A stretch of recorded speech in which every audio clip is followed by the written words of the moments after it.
Hey, Nerd Herd, Dynasty Nerds here, back again. This time we're talking listener questions, and we love it because we get such a broad range of topics. Like, where does the tight end position fall in startup drafts? Oh man, I was going to talk about tight ends.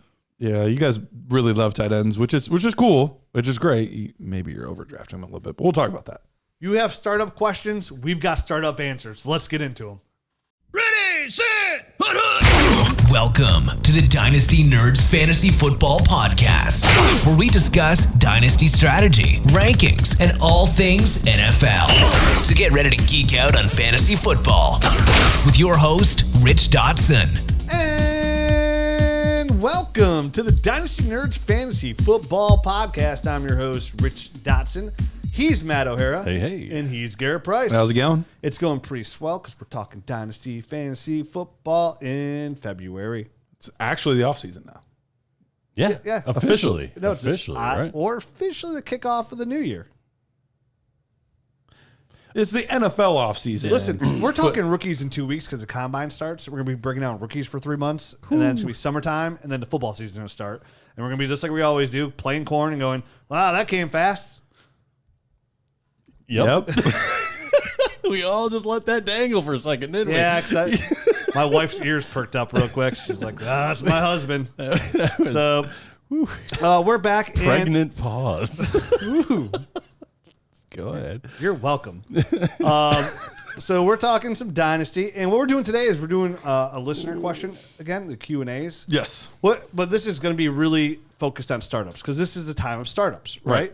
So we asked the Discord channel, the Dynasty Nerds Discord channel. Yeah, these are only Discord people. If you're in the Discord, you got to ask a question. If not, sorry about you. So, and you'll have a chance to join the Discord here soon. So we're doing that. We want to focus on the listener questions. And we were talking out, and what's great about the Discord channel and these listener questions when you do some of these shows during off season is you get such a diverse talking point and questions you might not even think of for the show. So I wouldn't mind doing like Discord listener shows like maybe like 3-4 times a year. I wouldn't disagree with that. I think the Dynasty community, especially the Nerd Herd, these are people that are like really plugged into Dynasty. The average player in Dynasty has become so much smarter over the past 3, 4, 5 years compared to what it once was. So, it used to be if you were, an analyst and you joined a league, you had a huge leg up. Sure. Now the average fan, they will. I mean, I've seen some guys that know their stuff. They're not officially analysts. They don't do shows or anything like that. But these guys take their leagues very seriously and they know their stuff. So the Nerd Herd, these questions are all really good questions that I think are really applicable to how to be successful in your startups. Yeah, it's like pre-Dynasty Nerds Rich. We'd sit there and study all year long to get ready for the draft. Yes. Talk about how everybody else's picks suck. As soon as they make them. Yeah. What a terrible pick that was. Idiot. What do you know? Well, I'm going to show you what I knew. I'm going to start a site. I'm going to call it Dynasty Nerds. I'm a nerd about Dynasty. So before we get into these questions, I got to tell you about our friends over at myffpc.com. If you don't know what it is, well, now you're about to know. Ooh. So ffpc.com. It started off, myffpc.com, started off in 2010. And it's grown. And what they do is they host leagues, right? So they have over 1,000 active leagues going right now. Anywhere from a $77 league to a $2,500 dynasty league. And there's all different ways you can play on there. Best ball, Superflex. They have their unique Triflex, which is their RotoViz Superflex Triflex, courtesy of our friend Curtis Patrick. And they're going to give you all different options to play Dynasty Fantasy Football. And my favorite thing about my FFPC is they've never had a league fold since 2010. And, I've said it every week, and I'm going to continue to say it. Like, you just can't put a price tag on that, right? Just that the continuity of a league to make sure it goes forever. It's what's great about these nerd leagues we do. Like they don't fold. They go on forever because we have a large enough audience. Like if we need to fill a spot, for us, it's easy. Hey, put a tweet out there. Somebody want to join the league. It's filled in 30 seconds. Right. So not everybody has that, or not even everybody has. Right now, people want to join startups, right? Like, hey, I want to join a startup, and they don't have enough people to join, or they don't know enough people to join. Right. My FFPC is a good place to go. If you don't have, if you want to just join a league or just take over a league. That's what they have going on right now. And that's my favorite thing about my FFPC right now is they're orphans, right? Many of these orphans are in really good shape. And what's nice about it is you go to myffpc.com, look at all their orphans. They're going to tell you what picks they have, their whole roster, everything. And you can buy some of these teams at a discounted rate, right? You could get a $2,500 team for maybe $1,800, $1,500 team for $1,200, or maybe there's a team that's really good you pay a little bit more for. So I know Scott Fish had one of those teams that went for like 10 times over the asking price because it was loaded. So, I mean, get on there, check it out. If you use the promo code NERDS, you're going to save $25 off any league on there that you do. So use that promo code NERDS to save you some money and check out one of those orphans. Sometimes that's just one of the funnest part about Dynasty as well. You take over an orphan because you got those high draft picks, rebuild it, find the young youth that you want to capitalize on, and you know it is when you join a new league, you bring somebody else in, everybody starts throwing you trade offers left and right. So it's a real good time to get in there and like find a team and dismantle it to your liking and keep the core pieces and acquire more draft capital. So check them out, myffpc.com. Use that promo code NERDS. It's a great site. Again, safe to play. So let's get into some listener questions, shall we? Let's do it, man. Yep. All right. Who wants to read the first question? I'll read it. Yep. I got it. You do that. All right. Dom FFL asks, the meta, which, I mean, that's a cool way to put it. The meta has been leaning into wide receivers and drafting running backs in rookie drafts later. But what do you do with tight ends in a startup? So we've talked about tight ends a few times, but I think it would be good to talk about maybe even a couple of the specific tight ends. Like, where would we value? Let's not even say it's tight end premium. Okay. Let's just say it's a regular old league. Sure. Where would you value these top tight ends? The Kyle Pitts, Mark Andrews, Hawkinson, Goddard, guys like that. Kelsey obviously up there, but older. How do we value those guys as opposed to the wide receivers and the running backs? I value them, obviously, if you listen to the show for a long time, I value them very high. I'm a tight end snob, right? Like, I'm a very firm believer in is you have to have one of the top tier tight ends to get the edge over your league mates, because it's the one position where supply and demand is at the minimal. Like, it's a small pool. So either you're a have, which is you have a top 4 guy, or you're not, right? So 2/3 of your leagues are not for the most part. And there's some guys with some good upside. Like, I think David Njoku could take a big step forward this year and kind of enter the have situation. There's a lot of young guys that we love, like the Greg Dulcich's, the Daniel Bellinger's, Cole Kmet, right? The Chigs, Right. all these guys that offer a good upside. And then when it comes to a startup, I love to attack that range, right? When everybody else is going left, I like to acquire as many of those upside tight ends, like the Bellinger, Dulcich, the Chigs as possible, because usually if I get like 3 to 4 of those guys, and I try to get a lot of them, one of those guys usually ends up hidden for the most part. So, but for a startup, I want to come away with, Mark Andrews. Like right now, if I did a startup, my top tier guys that I want are going to be TJ Hawkinson, Mark Andrews, and Dallas Goedert and Kyle Pitts. Right, those are on the 4. Kelsey would be a good get, but he's a little old for me in a startup. It's tough. The value would have to be there. Yeah. But Goddard, he just showed us what we could do in Super Bowl. Absolute stud, contested catch, hard catch, contours body, go up there, great body control.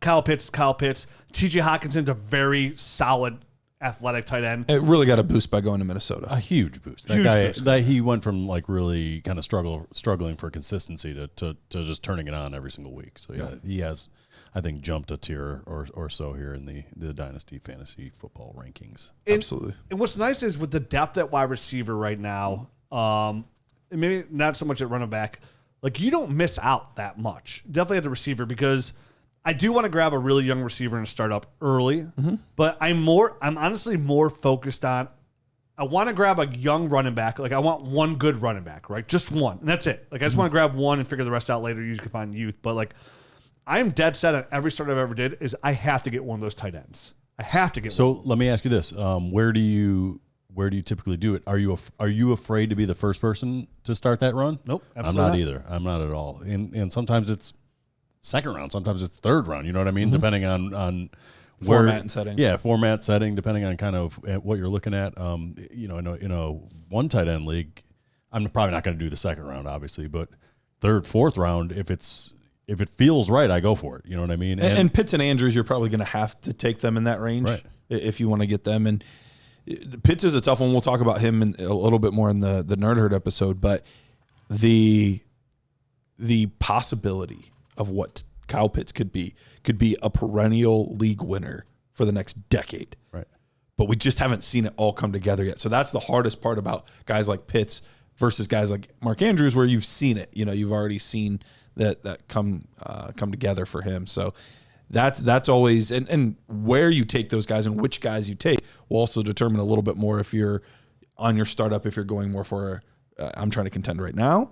You know, if you draft Travis Kelce in the 4th, you better be able to contend right now. Right. You know, so these tight ends are real good indicators too of what am I doing with this team? And there's some questions in here on this episode too of kind of trying to decide where you're going with your team. Are you more of a win now? Are you productive struggle? Are you, a little bit of everything? But those tight ends can be good indicators. Right. Yeah. I mean, for me, Kyle Pitts, he falls number 1 on Rich's America's Most Dynasty Wanted list, right? Like he's the head of the Mafiosa Dynasty family. So like he's my number 1 target. And I wouldn't be afraid to take Kyle Pitts. It all depends how the board falls to me, right? Mm-hmm. Like I don't want to take a running back too high, but if the right running back's there, I'm going to take him, right? Like I'm a firm believer in grabbing value in startups. That's what I love to grab. Like I'm not trying to find this player or that position. Like I don't care about that. I'm looking for value in startups. So for me, Kyle Pitts is right at the back end of the 2nd, top of the 3rd round in a non-Superflex tight end premium, probably in the back end of the 2nd in a tight end premium league.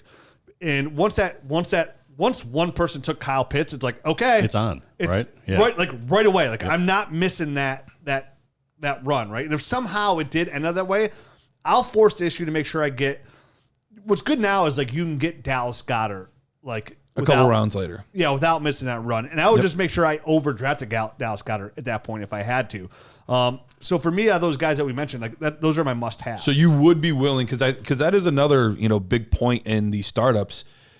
Certain people are willing to make exceptions to their board for certain players or certain positions. Yeah. Would you be willing to do that at tight end where you would maybe overdraft where it might not feel like a value anymore? In a 1 QB league, I think the tight end might be the only one that I'm like willing to just jump completely, around or something. You know what I mean? Like create something crazy, some kind of crazy jump in order to get that position because they are such a differentiator. And there's, like Rich said, to his point earlier about supply and demand, there's just such a small supply, and everyone needs one.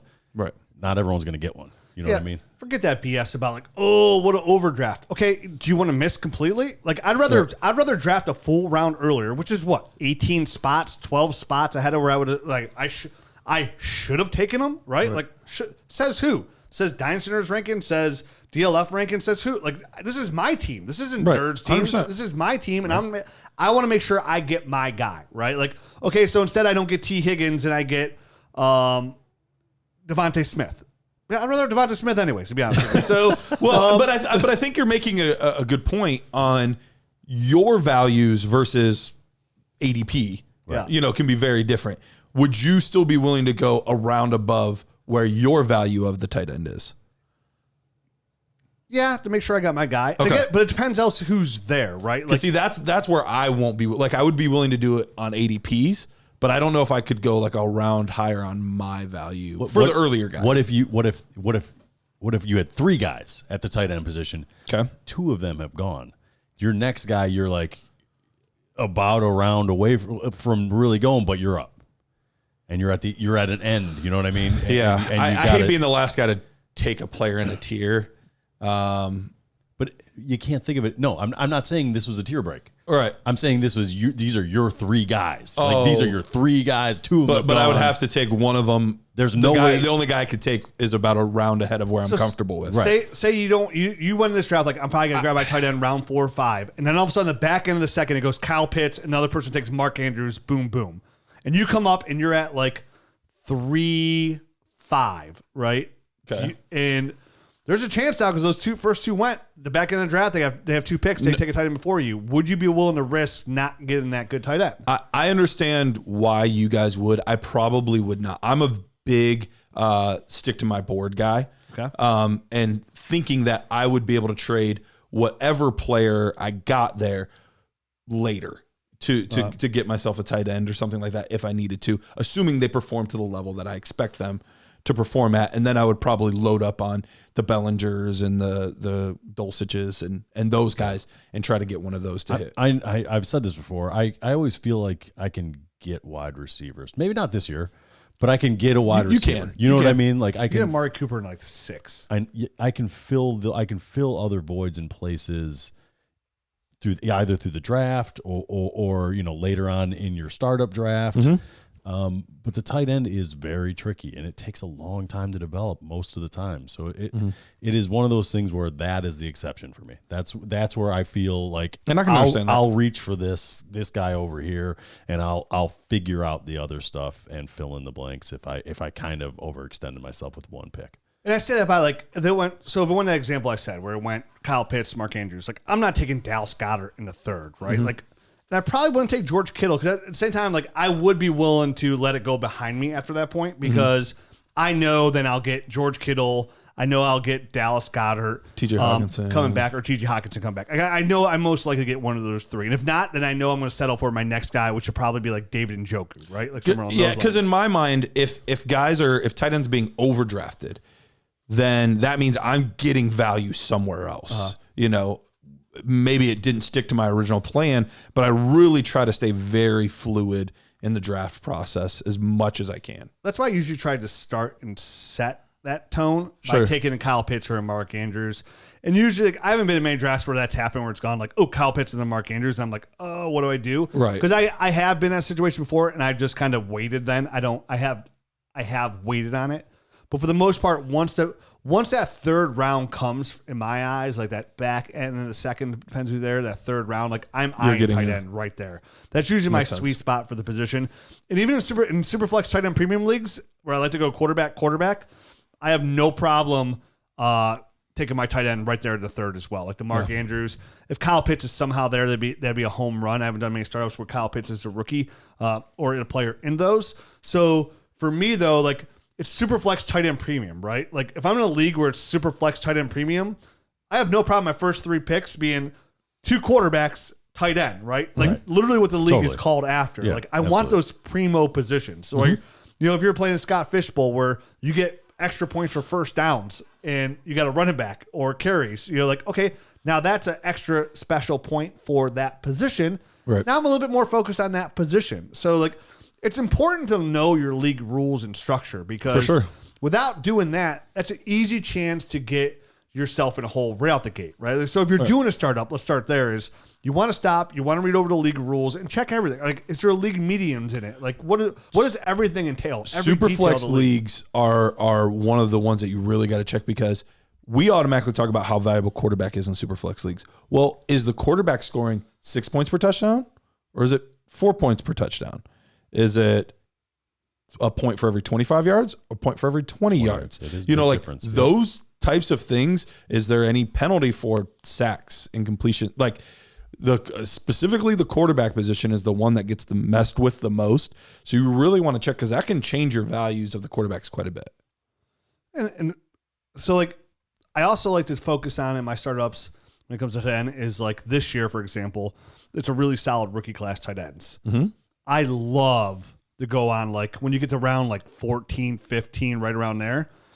That's where I start. I'm like Pac-Man, right? You just take one every round. Gobble. I'm swooping all like. That's where I get Michael Mayer, Dalton Kincaid, and Luke Musgrave. Like I'm that guy. You saw me do it recently in our startup for the Ohio Dynasty League we started last year.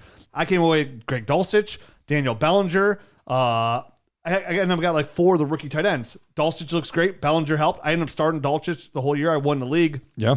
As my number 2 tight end. That's on top of already the good tight ends already have because I went by the same structure. I got my good tight end. So like, I think there's just really good value at tight end to find because most people grab their starter tight end and then they forget about it. Yeah, because they're so hungry. Like, because then all of a sudden, like Matt said earlier, like there's really good value at receiver a lot of times. Like, oh, I can't believe this player's there, or that running back, or like another quarterback in Superflex. And it's so easy to pass by these tight ends because once you get past these top 5, they're all the same guy anyways. Mm-hmm. Where I look at it completely differently. Like I'm looking at I'm not looking at the guys that are like, okay, the same guy as, I'm not looking at Dawson Knox, right? Like, or Gerald Everett. Like I'm looking at that's where I start to focus on the upside guys. Like if I come away with Kyle Pitts, then I'll draft David Njoku in like the 7th, right? So I have 2 tight ends where it's like, oh, wow, he's kind of low up in tight end.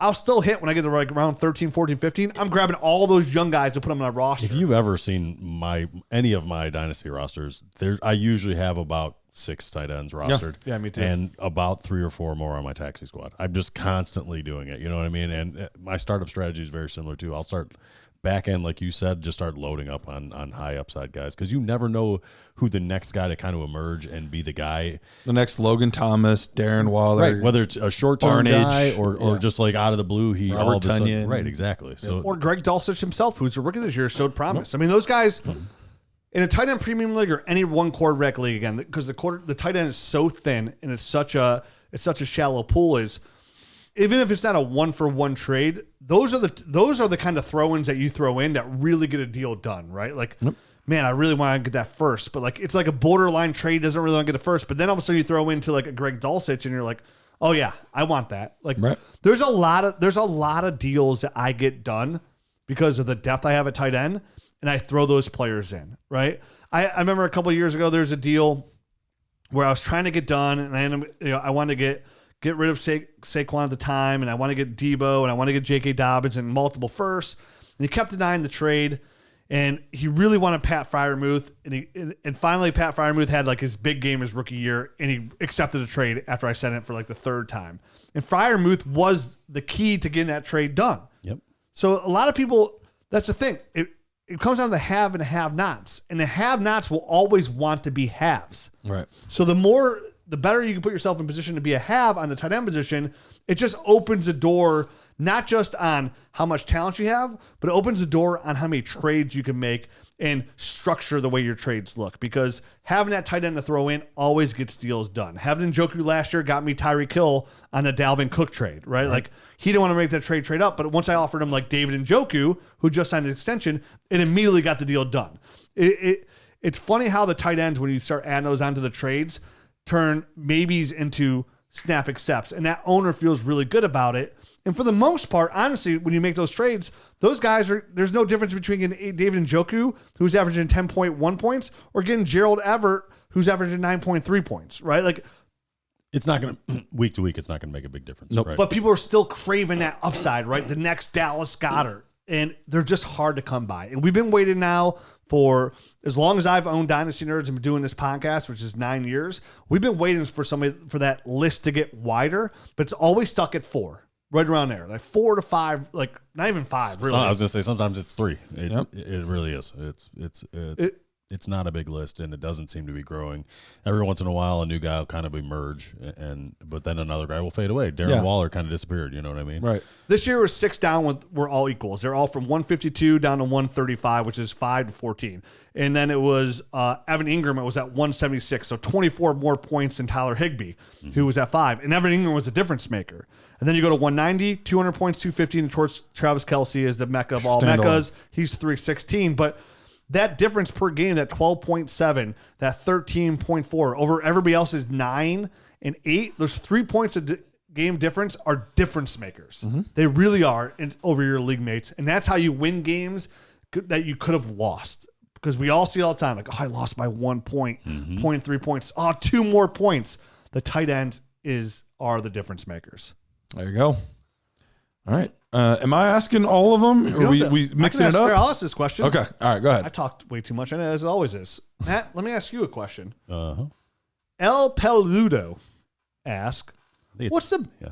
What? Peludo? I don't know. Isn't the E said as an A? I'm not bilingual, man. All I can't translate. I can't... It's barely unilingual. Yeah, you're right. Right. Yeah, I can barely speak English. Anyway, what's the best way to value rookie picks in startups, i.e., they are drafted through kickers? Should roster construction matter more? Or is it usually the best strategy to go by value and take pick over player wherever appropriate? So I wanted to ask this question because I wasn't 100% sure.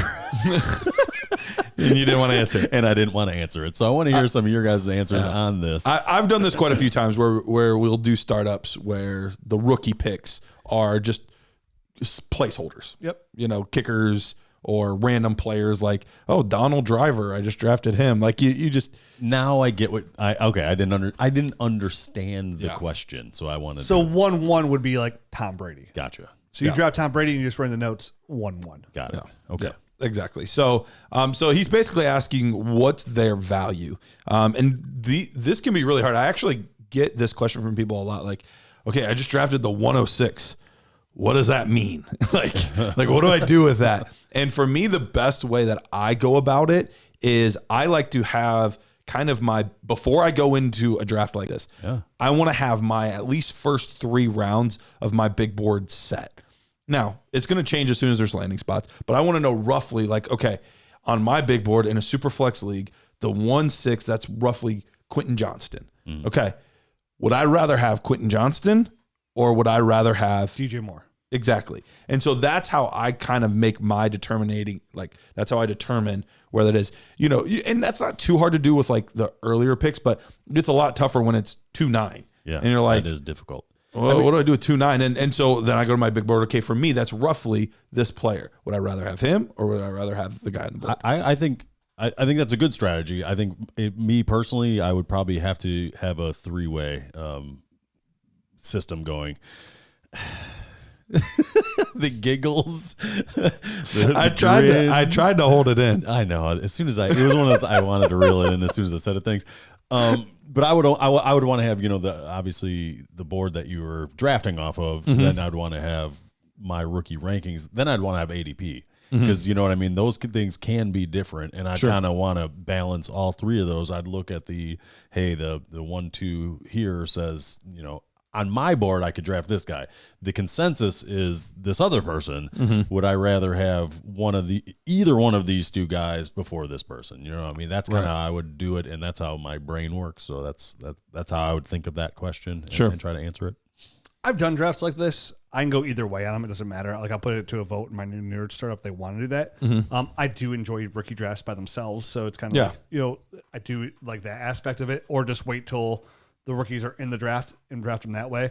What I find usually what happens when you do this, I feel like the first round picks are overdrafted, and I feel like there's really good value in the second round picks. Yep. So like, the first round picks go real early. Like Bijan goes, like they always go too high in my opinion. Like same thing. Like he's gonna go 107. You took 1-6 over DJ Moore.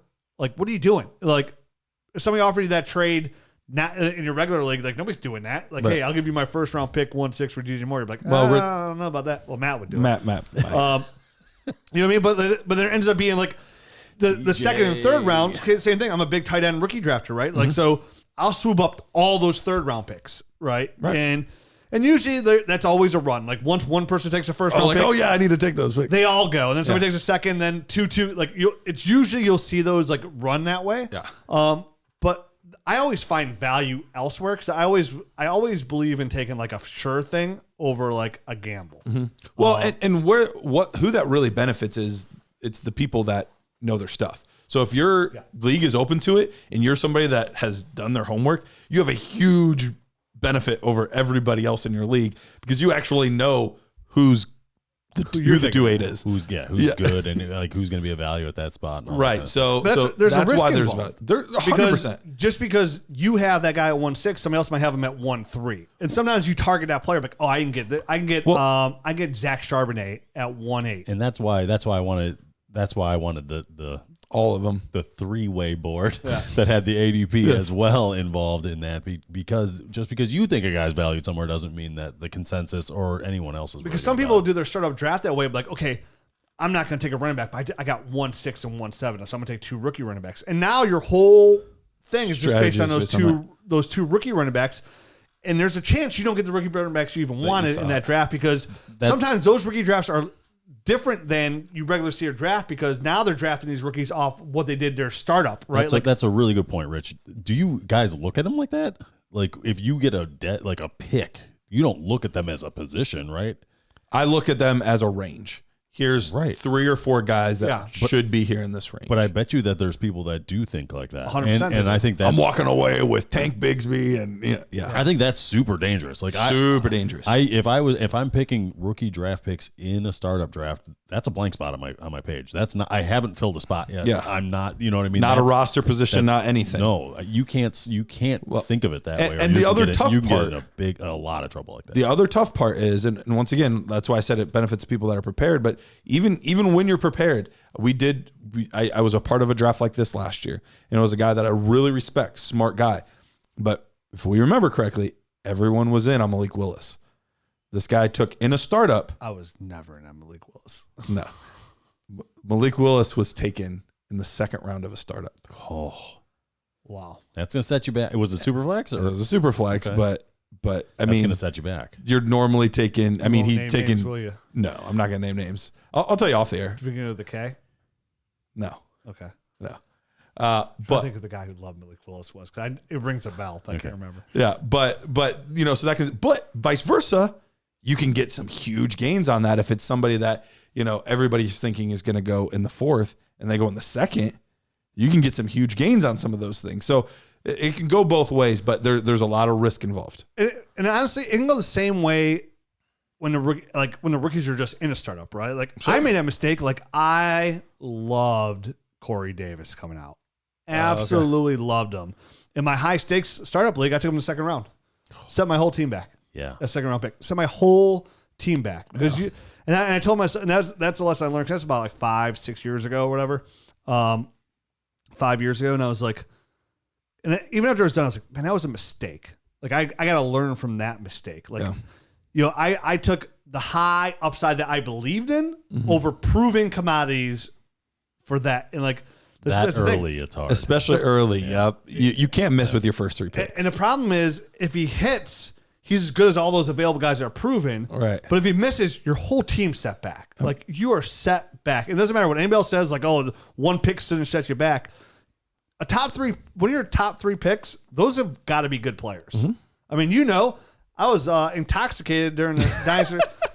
Garrett, we do a Dynasty Nerds Invitational. He's never recovered. All big name people in the league, right? This is the first time I'm drafting with, like, it's Connor Rogers, it's Kyle Yates, it's Evan Silva's in this. Like, it's all big names. Garrett does a startup. I'm having an all-day party at my house. I was there for that. I'm annihilated. Yeah. I'm annihilated. His team has never recovered. Superflex. I still have not recovered. No. This is like year 4 we're going into. Yeah, that was a while ago. I remember that. Right after Michael Thomas's that's the same number of year. wins he has. Oh, yeah. Years. Right after Michael Thomas's big year, we had all the catches. He never played a game since. Sure. I went Michael Thomas. It was a Superflex league. Michael Thomas, Baker Mayfield, Odell Beckham, and I'm sitting there. I'm on the phone with Garrett. I think Baker was the Odell was in the 4th. Or somebody else you got. No, it was like the 3rd because I'm like Garrett. I'm too messed up to make your pick here. What should I do? He's like, well, you got Baker. Odell would be a really good pick, right? All right, let's give me that thing. And like my first 5 picks pretty much were all bad. Still, I'm 4 years in, and I know, still digging myself out. I know this is not part of the questions, but don't drunk draft. That's true. Don't drunk draft. It's a golden rule. When I see people drinking at a draft, I'm like, gotcha. Yeah. Want to make a trade? Yeah. Yeah, Dad. Remember that old stick figure emoji we had on our Twitter? It said, "Don't drink and draft." And it said a little stick figure, 2 beers. I'm like, God, I should have lived by that rule. Don't drink and draft. All right, next question. Ready? Yep. When deciding to go win now, balanced or productive struggle, do you take a safe young player with your first 2 picks and see where it goes from there? When do you make the jump one of the 3 ways? I mean, I'm usually going to start in like you said, I'm going to be safe. I'm going to get some youth. I'm going to get somebody that is proven already at like mostly the wide receiver position if it's a 1 QB league. Mm-hmm. And I think, round 3 or 4, you're going to start to figure out what value slid to me. Is it somebody I can't pass up at the tight end position? What if in the 4th round, like you had mentioned, you get Travis Kelce? All of a sudden, some other guys are going to start falling to you that you normally wouldn't want to go after. Mm-hmm. a Devontae Adams earlier than you would normally take him in. Dalvin Cook, all these guys. And that's kind of, like if you make a move for a big time player like Travis Kelce, all of a sudden you're kind of in win now mode. And you're going to have to start making some of these other moves and collecting.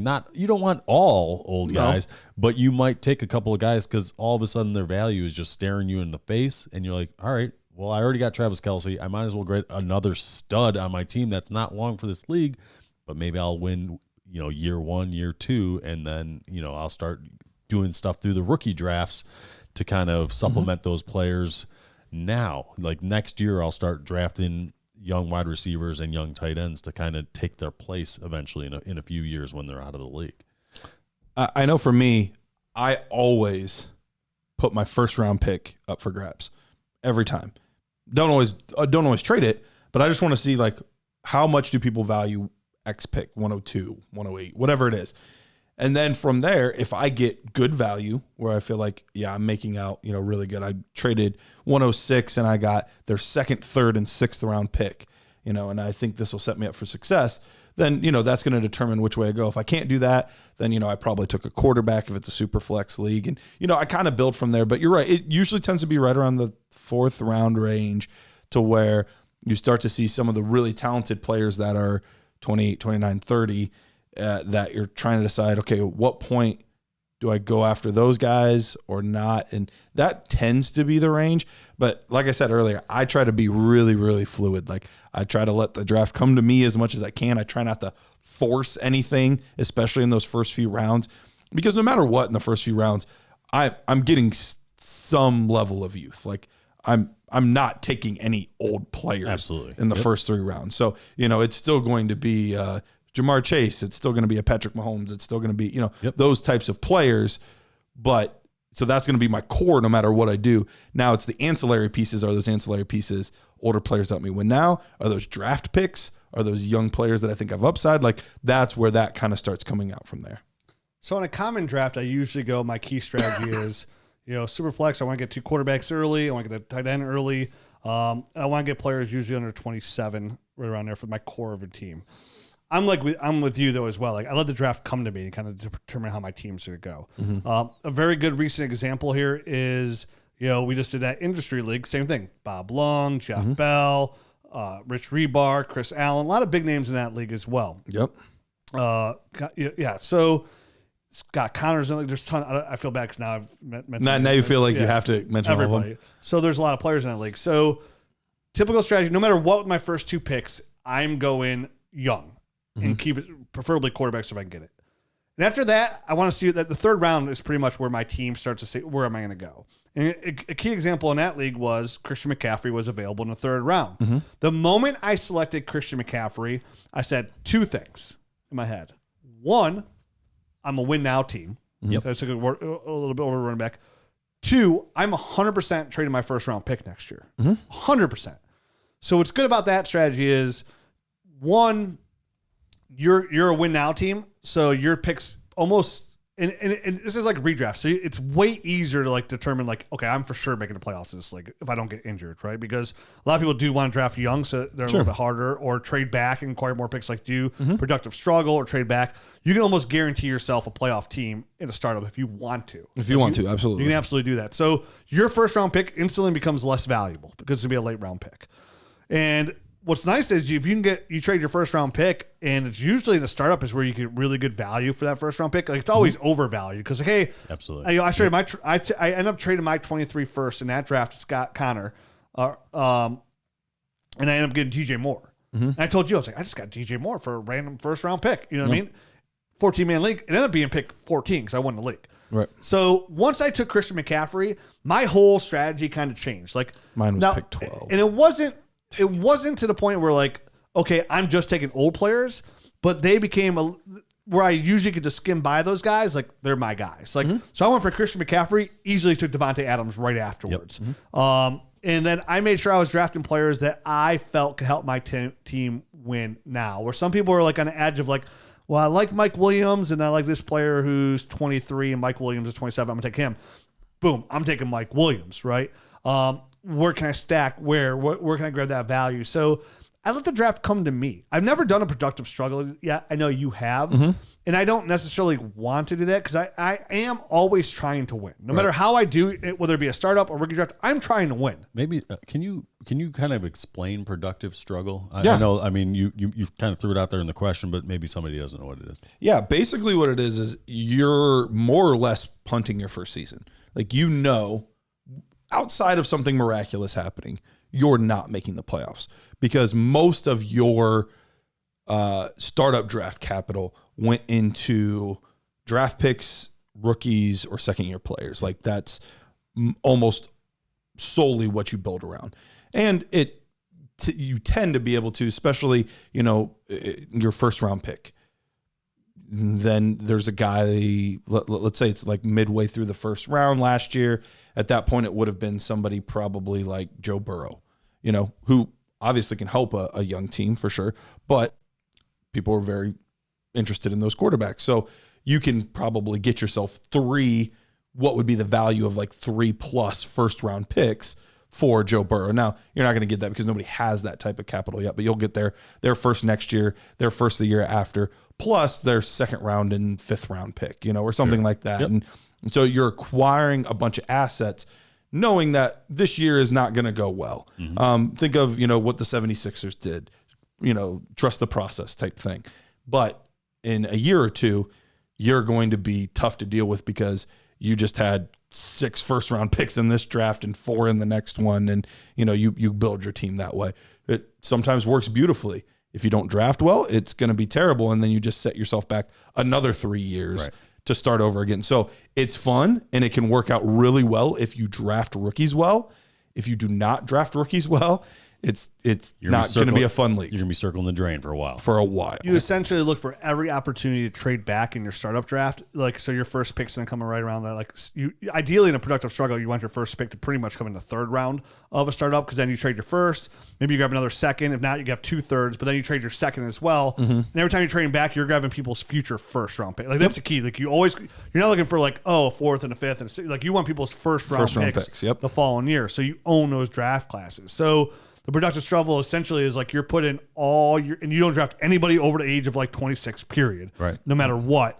And you're just putting all your assets in youth and upside, and then your ability to draft rookies the following year. My most dramatic one, I talked about it last year. I didn't make a pick until round 10. Wow. That was my first selection. But I made some good trades during the season, and I still have a solid amount of picks. So right now, just to give kind of an example of what that looked like, at one point I had like 8 firsts in 23 and then 5 firsts in 24. But I had like no quarterback. Like I had nothing. It's not even a starting lineup. No. My best player was Cole Kmet. Eventually it ended up being like Brock Purdy and, some of those guys as they, played well. But I had basically nothing. But through a bunch of trades, I now have like legitimate quarterbacks. I have Trevor Lawrence and Kyler Murray now. Oh, yeah. My running back position is still doo-doo butter. But at wide receiver, Garrett Wilson, Devontae Smith, Jalen Waddle, Michael Pittman.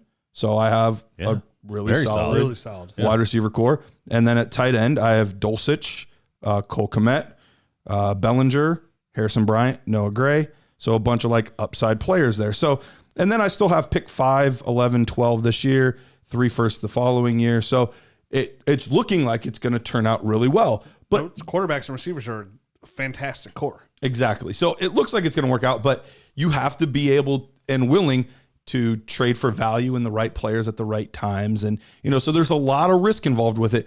But when you see some of these monster teams on Twitter, chances are that's how they got there, is by drafting really well, making really smart trades at opportune times. It's different for every team. Next question. All right. Well, before we get to the next question, let's talk about PrizePicks real quick. We've been talking about PrizePicks forever, and I feel like they're growing as a company because I just see their ads everywhere on TV, on Facebook, on like everything. They're just everywhere, and it's because they're the best place to play those legal props, the player props. We're talking about 2, 5. Sometimes I've seen as many as like people doing 7 legs of these, but you can make some good money doing it. Absolutely. You can make some good money doing it. And you don't just have to do football. Obviously, we're focused on football, but to the middle of basketball season, all right, over under Donovan Mitchell's points. Well, if you picked that tonight, last I checked, he was at like 33. He was crushing tonight. Nice. So you can add an NBA. Baseball season just about to start up, Can't man. wait for baseball season. I know. It'll be very fun. Spring training, man. Soccer, MMA, like just all kinds of sports, over unders, and it's awesome. Best of all, use promo code NERDS and you will receive a 100% instant deposit match up to $100. That means free money in your account to play on PrizePicks. Nice. Next question. Next question is from Andrew Too True. Which players this offseason do you feel like are the best values in startup drafts right now? Rookies that didn't perform. Okay. Treylon Burks are good. Players from the year before that you liked a lot, like Elijah Moore's. That was going to be my guy. Yep. We talked about Amari Cooper. Amari Cooper's good. So older players that are over 27 are usually good value. Rookies from the previous year that didn't do a lot, and players that got hurt. That's usually where the best value is. Like Kyler Murray now in Superflex is going to have a dip to it.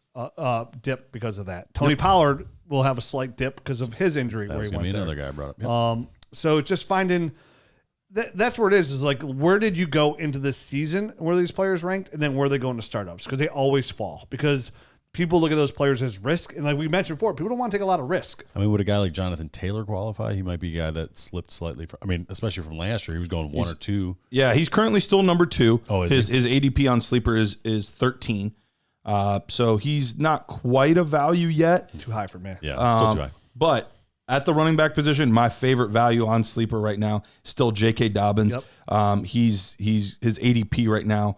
He's the 69th player off the board right now. Yeah. I need like that. But he's going behind Dalvin Cook, Damian Pierce, Pollard, Mixon, Henry, like all guys that I would take Dobbins ahead of all of those guys with the youth and the upside in that offense. So he's probably my favorite value out of anybody right now. I think a receiver is my favorite value right now is guys like I mentioned, like the rookies like Treylon Burks, Elijah Moore. I think Deebo Samuel's good value right now because he didn't put the year he did before, but he's still an electric player. And him and Kyle Shanahan, he's got that long-term deal there with Kyle Shanahan. Kyle Shanahan will focus that offense with him in there.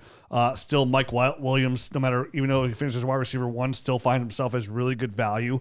Definitely with the rumor that Keenan Allen might get moved this offseason, which would really elevate Mike Williams' numbers. Would be huge. So I feel like he's really good value in a startup. We mentioned Deontay Johnson as a buy.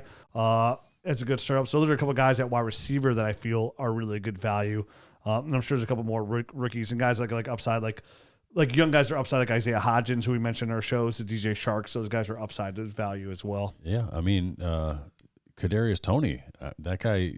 Who knows what that guy can really be? I know I mentioned him. I got a little bit of flack on Twitter. People kind of commenting on that video, but I mean, a full off season in Andy Reid's system, if his hamstrings are right, I think that guy can be electric in that offense. So that really is the biggest thing holding him back is his health. It really is. So hopefully a guy like that could be some value.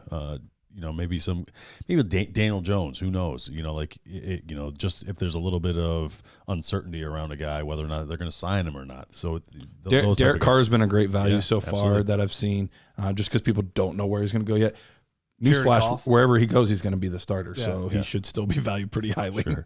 Daniel Jones is still really good value in Superflex leagues at quarterback. Jared Goff has been really good value. And there's a couple guys you might want to risk, get a guy like I know I've been the number 1 homer, but I understand now he's never what I've even really thought. But like Baker Mayfield, a guy who has the opportunity to possibly go start somewhere. Guys like that are like upside guys that the old guys that people completely just wiped out, but in this league might probably get another opportunity. They can get like the 17th round, right? Like a Baker Mayfield. But Jared Goff right now you can get like the 8th, 9th round, right around there. Daniel Jones, 6th round. Like Russell Wilson. I mean, obviously getting a much better situation right now, coming off a really down year, probably still presenting a little bit of a value.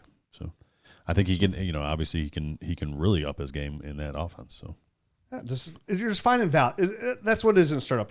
You're constantly searching for value, right? Yep. Because you're trying to build a team too, but like you can find value at your need, right? Like there's going to be running backs that hold value. Like all those older running backs now, like the Dalvin Cooks, the Alvin Kamaras, that offer that upside, they hold value, right? Because of the position. So next question here is our sleeper question of the day. Sleeper, your number one biggest Dynasty platform site out there. Check them out. Sleeper. Garrett loves Sleeper. I do love Sleeper. All his leagues are on Sleeper. So great site, great people. Check them out. This question is, do you prefer drafting your teams before or after the NFL draft? We sort of kind of touched on this with the picks. This is a quick question. But this is quick. Not need to get in depth. I love drafting mine before. I do. I think if you do your homework, there's a lot of value to be had. And that's the thing. We all do our homework. So I think we should all prefer to do it before the draft. People listening to this podcast will be up to date, with all the information and what we think of players before the draft. So everyone that's listening to this should probably prefer that as well. And not even just the rookies. Like, this team is likely going to draft a running back. Sure. So I don't know that I want to take their running back because he could easily be replaced. Yeah. So I don't want to take him, like different things like that. Sure. This team will likely have a quarterback change. This team will likely, so you can kind of get ahead of free agency. Like, I like to do it before free agency too. You can get ahead of some of that kind of stuff. And sometimes you swing and miss, but when you hit, you can hit really big. I like it before the draft only when the rookies are in the draft. It's not okay. picks. So you don't want to do the picks. You want to do the actual names. If we're just doing picks, I'd rather just wait to the NFL draft and then take the players inside the draft, because then you're doing a whole other draft afterwards anyways. You got to set up the time. I mean, obviously a slow draft, but I just prefer, and some people are excluded. It's not the whole league at the point. Like, I like to just do it I like to do it before the draft, but when the rookies are in there, right? Yeah. Because that's where, like you said, guys that do their homework, that's where you get a really good value. 100%. Next question. Sedated Fork. Sedated Fork. All right, I'll read this poem. I usually end up trying for a young team and trade down a few times in the process. Occasionally, I will go contender. I never end up going full productive struggle. When do you decide to flip the switch and go full productive struggle? We kind of covered this. Yeah, also, if I go productive struggle, we kind of already, should I keep going? All right.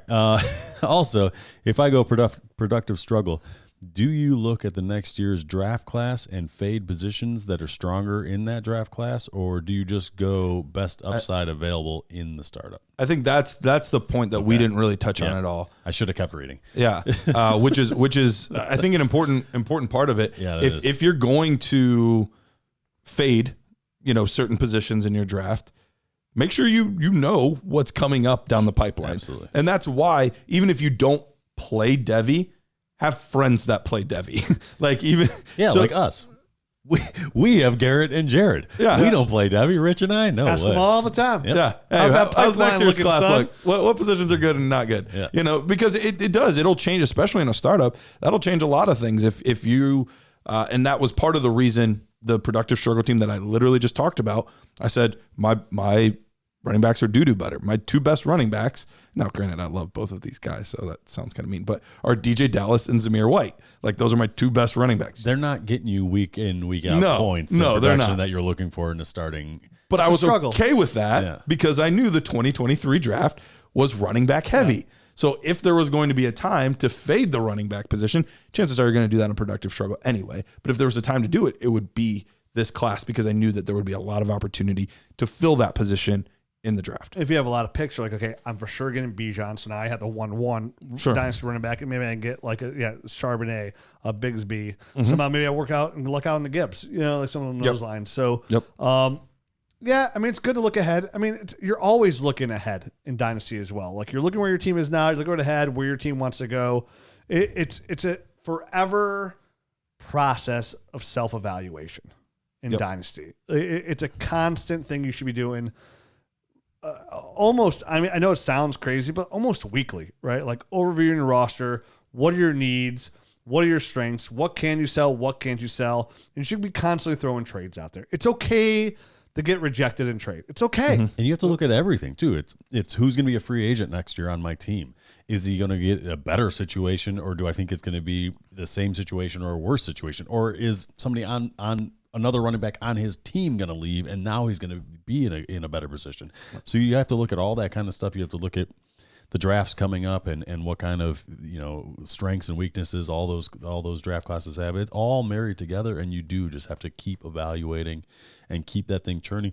Because if you can't get them, via natural stuff like the process I was just talking about, either through the draft or just like free agency, coming along and your position getting better, then you have to go make trades for other players on other teams. That's the only way you're going to make your team better or make your team whole. I mean, if it's not at that time. So, yeah, you always have to have an eye on the future. That's Dynasty Fantasy Football. You have to. It's a one game you play in fantasy. You have to put into work, and you got to put into work a lot of it. And the people that put into work, the most work, are mostly rewarded, right? Like, you listen to this podcast right now, you're putting into work, right? Like, you're going to take the information. If you do, let's just listen to our podcast. Probably not. You listen to other podcasts. Like, you're not taking this, and you shouldn't take this as gospel, right? Like, you're going to take the information that you feel fits your team and your model best, and you're going to apply it, and then you're going to go listen to someone else and get that information. And you're constantly gathering information. And what we try to do here is, outside the podcast, that's what we want to do. We want to build the tools to give you put you in the best position. That's what the Dynasty GM, the Nerd Herd is, right? That's why we have the Dynasty Nerds film room. So you can listen to us break these guys down, and then you go put eyes on it. We want to get the Dynasty GM to give you a bird's eye view of your league to help you make better decisions. So you just want to have the most information, and that's what we try to provide outside the podcast. We're trying to, with every membership we give, is put it back in and build the right tools for you. For people that have been playing Dynasty for 20 years, we know what we want to have at our fingertips to help us make better educated decisions and faster decisions, right? Because sometimes it's just, how many times, I say this on the show all the time, where a trade goes down and you're like, I would have gave you more than that. Well, you didn't try. You didn't make an offer, right? Like, because you weren't self-evaluating. You weren't putting those trades out there. Because sometimes you put a trade out there that person wants nothing to do with, and they'll counter with the trade. You're like, oh, okay.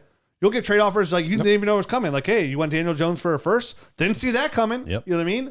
Because everybody has a different value for different players. Always. It's never the same. That's why you'll get on people on Twitter like, oh, that's a terrible trade. And then it turns out to be a great trade. Or it's a great trade. It turns out to be a terrible trade. Everybody's value is different. And the good thing is we all find out, right? We all get the answer at some point. So that's the key. Constantly evolving. Let's try and find one more out of here. Let's see. One more. Let's do one more. I think Max Explosion's question is kind of interesting because I've heard more people that are transitioning to this. Okay. And then we'll end on M. Wiggins 25. Okay. All right. So he's asking, in a Superflex tight end premium startup. Okay. So both these things, if there is not a designated tight end spot, which I've heard more leagues doing, you get tight end premium. So if you put them in your flex spot, you get the premium bonus, but you don't actually have to start a tight end. Cowards. Okay. Cowards. So if that's the case, 3 flex spots, 1 super flex, is it worth grabbing any tight end early? Their built-in positional advantage would seem to be nerfed. Or am I overthinking this and need to stick to chewing ice cubes? I drafted Drake Dulcich as a rookie in a tight end premium league in Ohio Dino. I ended up starting him when he was healthy most times because he was averaging about 15 points per game. In your flex spot. In my flex spot. Yeah. So they're tight end premium. They still hold value. So you still want to grab them because you don't know who's going to pan out. And you just probably wouldn't focus on Pitts and Andrews and guys like that as high as you would have otherwise. I hate that though, by the way. I don't love it. I don't play in any of those leagues because you're literally taking a position that's shallow and harder to like. It's part of like it's hard finding that position and working that part out. That's part of the process. So I just grab one early and don't have to figure it out. I'm like, I just got Kyle Pitts. I figured it out. Look, that's all I did. I figured it out. I got Kyle Pitts. I got Mark Andrews. So yeah, I mean, it does. It depreciates the value. I mean, it has to be born from frustration from somebody that just lost out on tight ends year after year. Yeah. No, we're not putting him in. It's not going to be an official spot. It's just a flex position. Screw that. So yeah, I don't love it either. It's the air raid system. It really is. Yeah, I mean, you're stuck. But you get the right one, and like Rich said, I mean, even Greg Dulcich, who had a nice season, don't get me wrong, I don't mean to say it like that, but he was startable in a flex spot. So in a tight end premium, there are guys that you're going to be able to start. I wouldn't completely ignore them or anything. And it depends on the premium too. Are you getting an extra quarter point? Are you getting an extra half point? Are you getting a full point? Like, what are you getting out of them that you wouldn't get from a normal receiver? Because the ones that are like the tight ends at that point are catching a decent amount of balls that are tight end like 5 through 9 are putting up wide receiver 2 numbers. Right. So you're literally getting wherever else is like pass on that's not valuable, you're going to find value there. And you're literally getting guys that are averaging about 12 points, 13 points per game, which are good mid-range wide receiver 2 numbers that you can find there. So, so you're not focused on them in the first 5 rounds, but after that, draft a bunch of them because they'll still be very valuable flex position plays. Yeah, absolutely.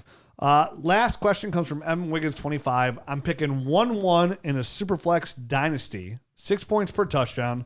Who are you taking first? I put this in here because at first I was like, oh, that's kind of a lame question. But then I thought about it. I was like, there's like 4 or 5 guys right now that are worthy. Not me. It's Mahomes for me. It's pretty crystal clear to me. It's Pat Mahomes. Mahomes. It's the best quarterback I've ever seen in my life. Now, that being said, Allen has actually been the top guy for a while. So I think he would be just fine of a pick. Mahomes and Allen, I would be okay with either one of those guys. I think. I'm taking Mahomes. After that, I think it gets him a little bit murky. I'm taking the guy who not only is mobile, but just more accurate. Agile, hostile. And who has that seems like he has a long longevity and looks like the best quarterback I've ever seen in my entire life play the game. Yeah, no, I agree. I mean, I think I heard on the radio people talking about what would it take for him to become the GOAT ahead of Tom Brady. And it's crazy that we're already asking that question. 2 more Super Bowls, probably. But it's realistic that he could get to that point. At some point, like my kids will call Pat Mahomes the best quarterback of all time.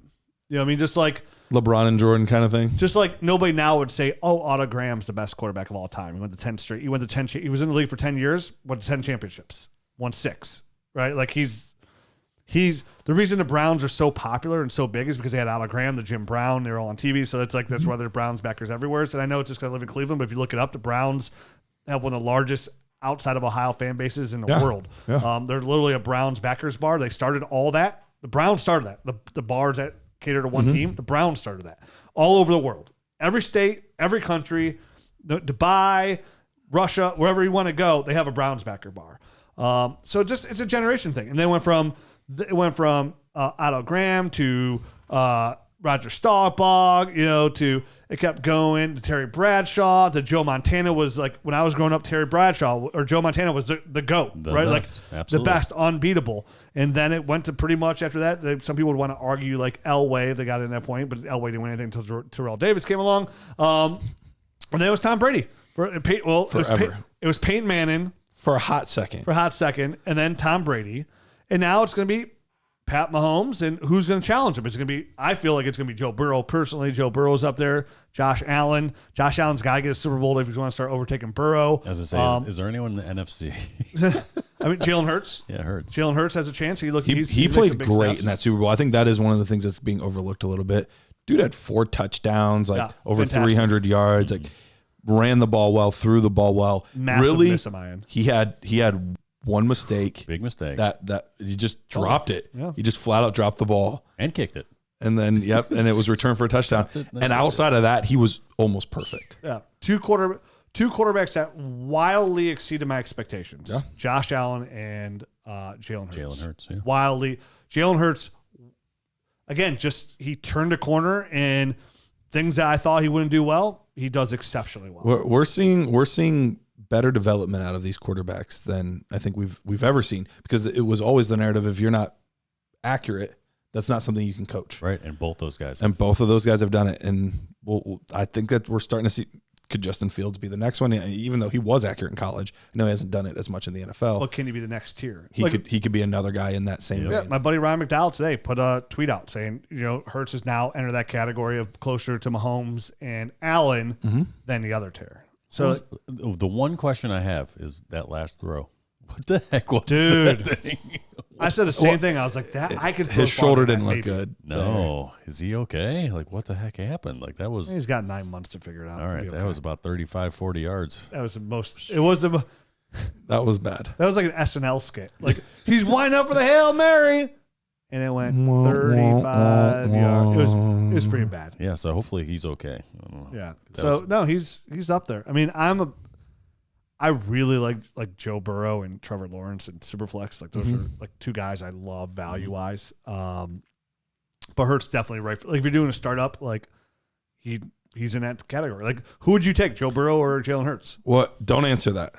That's actually almost exactly a question in the next show. Ooh, so we're in the Nerd Herd. We're tease. gonna pick some winners for the 4.0 league. I've only got 3 spots left in that league, and Garrett's got 10. I got a whole bunch in his sleeper league. We'll be picking spots in there. The Nerd Herd episode. If you're new here, it's a paid subscription based show because we always do 2 shows per week. We spend a lot of time talking Dynasty, but it's a nerd.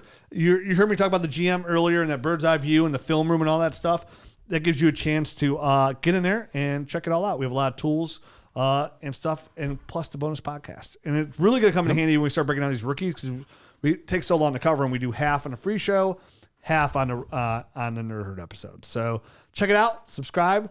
We got a good promo coming up here at the beginning of March for everybody that's interested. It's on the fence. I guarantee I'm going to get you over that fence with this promo. We're going to start the first week of March. So stay tuned. If you're on the fence of joining the Nerd Herd, we got something coming your way to guarantee to get you in that door. Guaranteed. And if that doesn't get you through the door, I don't know what will. Guarantee it. Oh, wow. It's going to be the best opportunity. We literally come March have the best opportunity if you ever join the Nerd Herd and get all of our tools. Not that you can't join now. You can join now too. I'm just saying, if you 2 more weeks, it's going to be a really good value. So check us out. That's it. I was waiting for you. I know it's a surprise adios, but Adios.